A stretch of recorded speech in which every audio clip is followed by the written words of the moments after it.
Good morning. मैं doctor Vibhuti Bhushan, प्राचीन भारतीय इतिहास विभाग, एसएनएस आरकेएस कॉलेज सहरसा आप लोगों का स्वागत करता है। मैं पिछले व्याख्यान में कुमारगुप्त प्रथम के बारे में बताया था। आज मैं स्कंदगुप्त के बारे में कुछ जानकारी आप लोगों को दूंगा।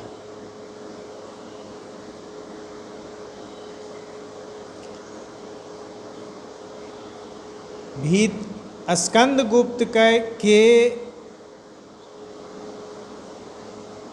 जूनागढ़ अभिलेख के अनुसार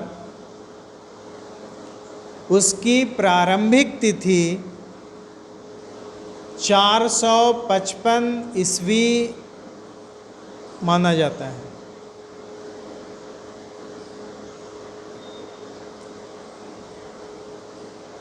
और स्कंदगुप्त के कुछ चांदी के सिक्कों और उसके गढ़वा लेख के अनुसार उसकी अंतिम तिथि 467 ईस्वी माना जाता है।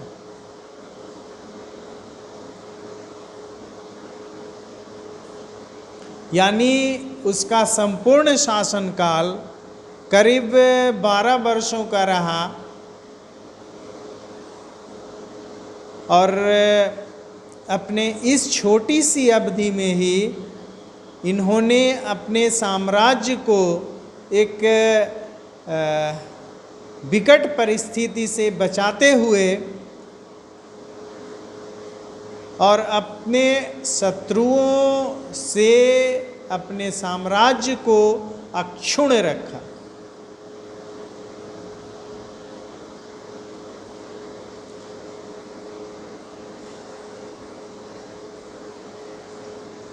रमेश चंद्र मजुमदार जैसे कुछ इतिहासकारों का मानना है कि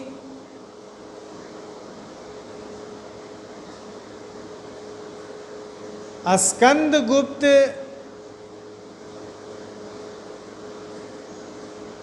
कुमारगुप्त का उत्तराधिकारी नहीं बना था, बल्कि कुमारगुप्त का ज्येष्ठ पुत्र पुरुगुप्त इस साम्राज्य का शासक कुमारगुप्त के बाद बना।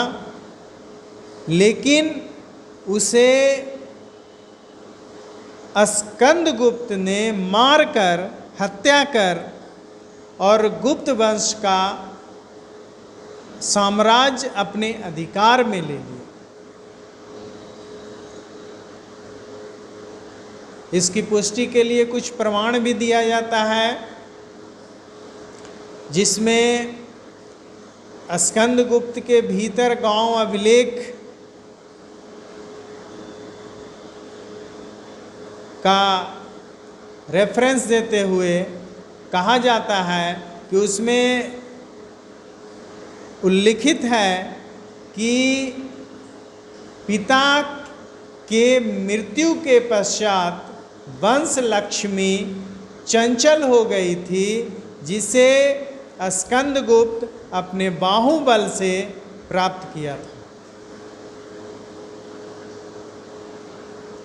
इससे ऐसा इतिहासकारों का मानना है इन वाक्यों के निष्कर्ष के रूप में कि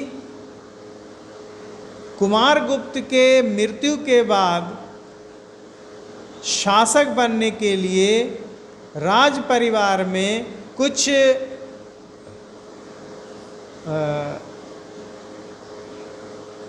विवाद फैला होगा, जिसके कारण ऐसे वाक्यों का प्रयोग भीतरगांव अभिलेख में किया गया है।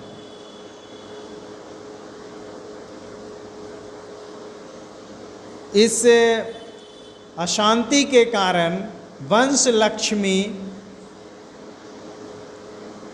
चंचल थी, जिसे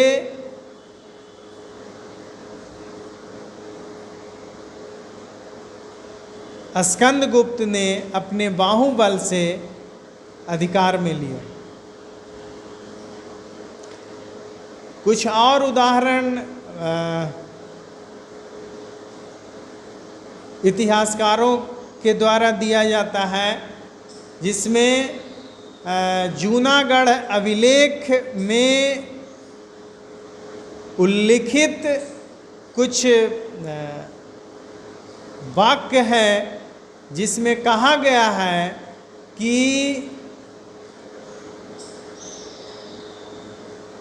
सभी राजकुमारों का परित्याग कर लक्ष्मी स्वयं उसका वर्ण किया। इससे इतिहासकार ऐसा निष्कर्ष निकालते हैं कि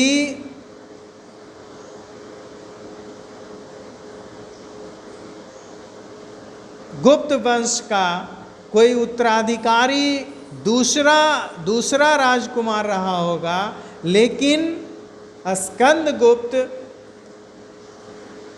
एक प्रतिभाशाली व्यक्ति था और अपने प्रतिभा से इस लक्ष्मी को अपने वश में किया।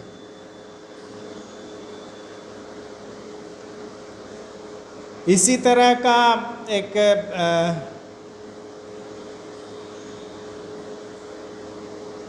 उदाहरण इतिहासकार देते हैं कि स्कंदगुप्त के लक्ष्मी प्रकार का एक सिक्का है, जिसके अग्रभाग पर लक्ष्मी दाईं ओर है और राजा बाईं ओर है, जिसमें लक्ष्मी राजा को कुछ प्रदान करते हुए दिखाया गया है।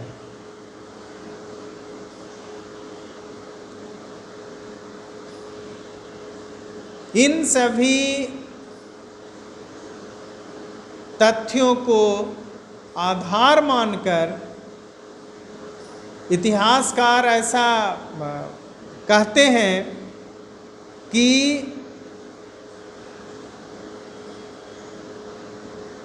संभवतः स्कंदगुप्त के राजा बनने में कुछ विपरीत परिस्थितियां थी, जिसे वह अपने बाहुबल से अपने अनुकूल किया।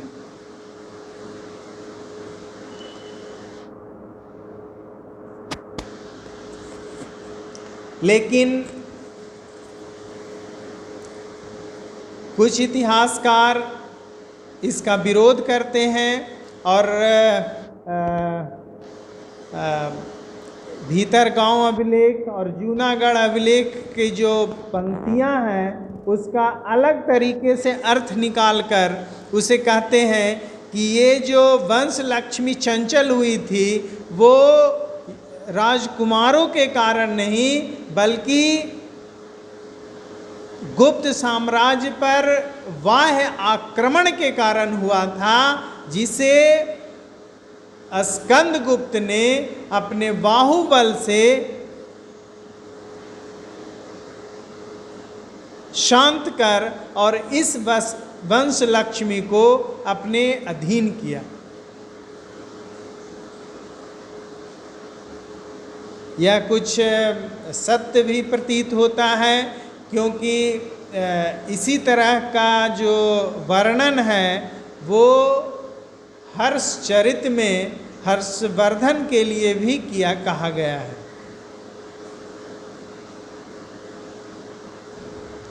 खैर जो भी हो, लेकिन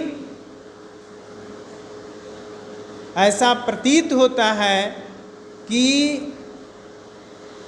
स्कंदगुप्त एक प्रतिभाशाली शासक था जो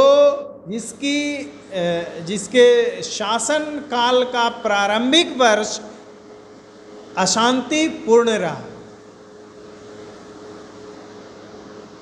इसके शासन के प्रारंभ में पुष्यमित्र जातियों का आक्रमण के कारण और उससे भी बड़ा अशांति भयावह स्थिति हूणों के आक्रमण के कारण हुआ था। हूण एक मध्य एशियाई क्षेत्रों का एक बर्बर जाति के लोग थे जो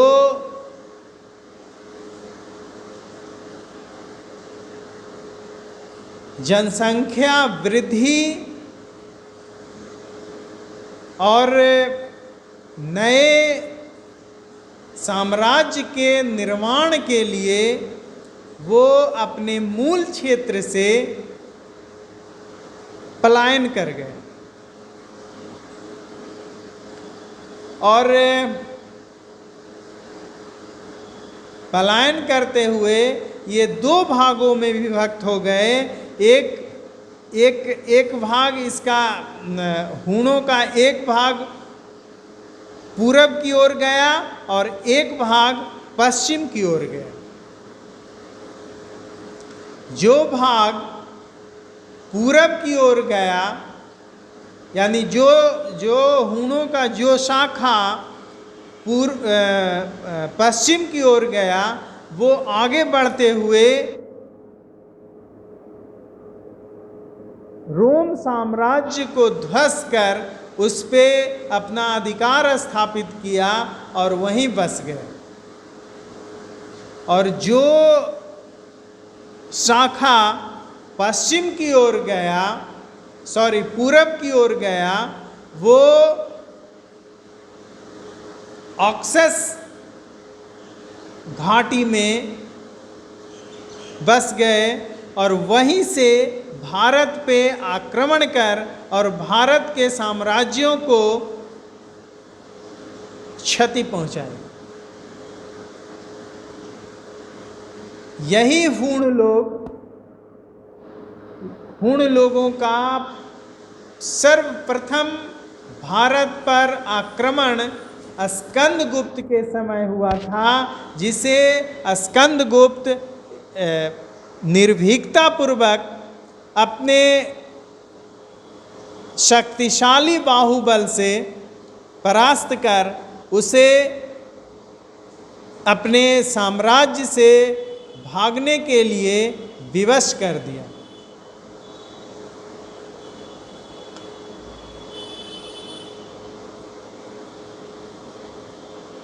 स्कंदगुप्त की ये सबसे बड़ी उपलब्धि माना जाता है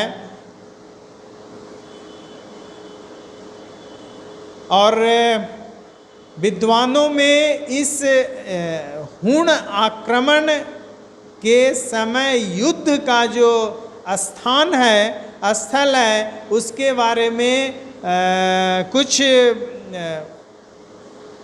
मतभेद हैं कि ये युद्ध किस क्षेत्र में हुआ था।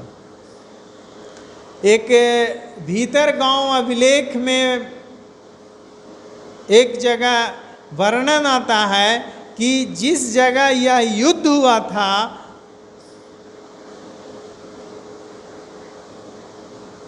उस जगह गंगा की ध्वनि सुनाई पड़ती थी। भीतरगांव अभिलेख में गंग ध्वनि शब्द का प्रयोग किया गया है और इस शब्दों का व्याख्या इस प्रकार किया गया है कि जिस जगह हूणों के साथ युद्ध हुआ था स्कंदगुप्त का, उस स्थान पे गंगा की ध्वनि सुनाई पड़ती थी, यानी गंगा घाटी क्षेत्रों में ही कहीं युद्ध हुआ होगा।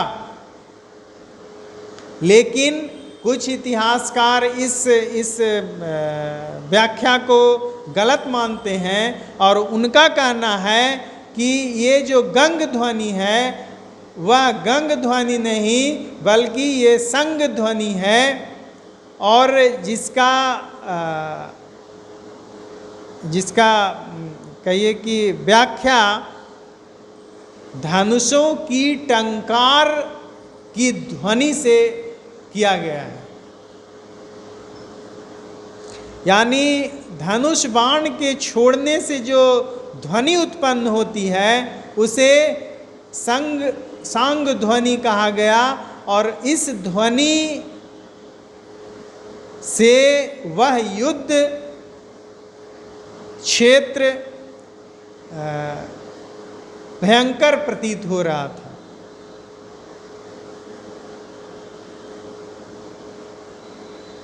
खैर, जो भी जहाँ भी हुआ हो, ये निश्चित रूप से नहीं कहा जा सकता, लेकिन ऐसा लगता है कि यह युद्ध कहीं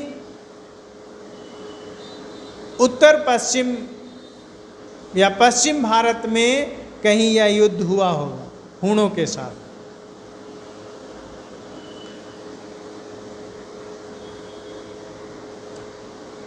फिर अब एक जगह भीतर गांव अभिलेख में ऐसा वर्णन आता है कि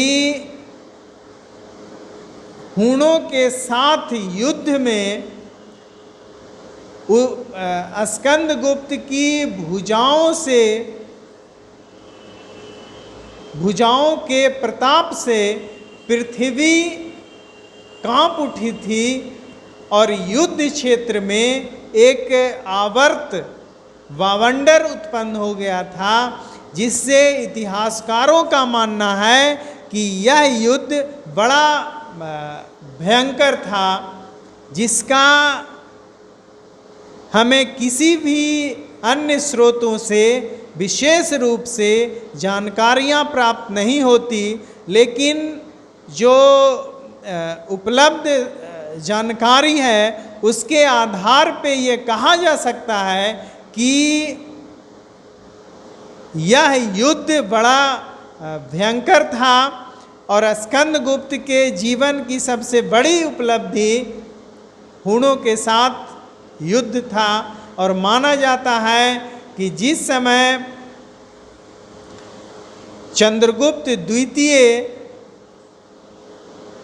शकों को हराकर अपने साम्राज्य को बचाया था, उसी प्रकार स्कंदगुप्त ने हूणों को हराकर और अपने साम्राज्य को बचाने में सफलता प्राप्त की थी।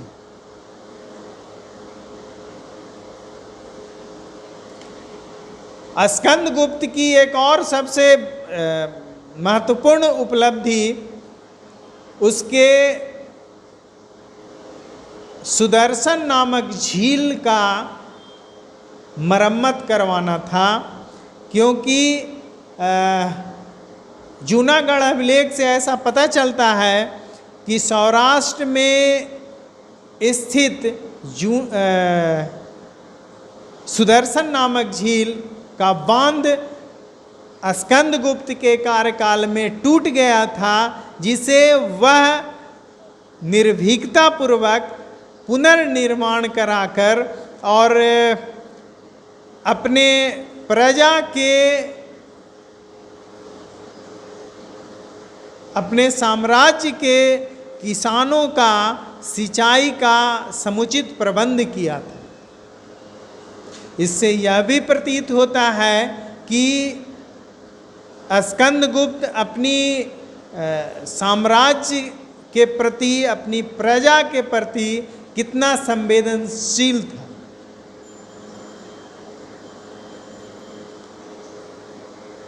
इसका साम्राज्य उत्तर में हिमालय से लेकर दक्षिण में नर्मदा नदी तट तक, पूरब में बंगाल से लेकर पश्चिम में सौराष्ट्र क्षेत्र तक साम्राज्य था।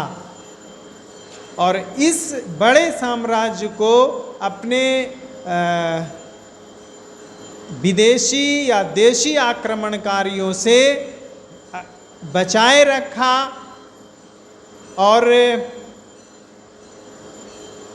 निर्भीकतापूर्वक शासन की बागडोर अपने प्रतिभाशाली बुद्धिमता से शासन किया।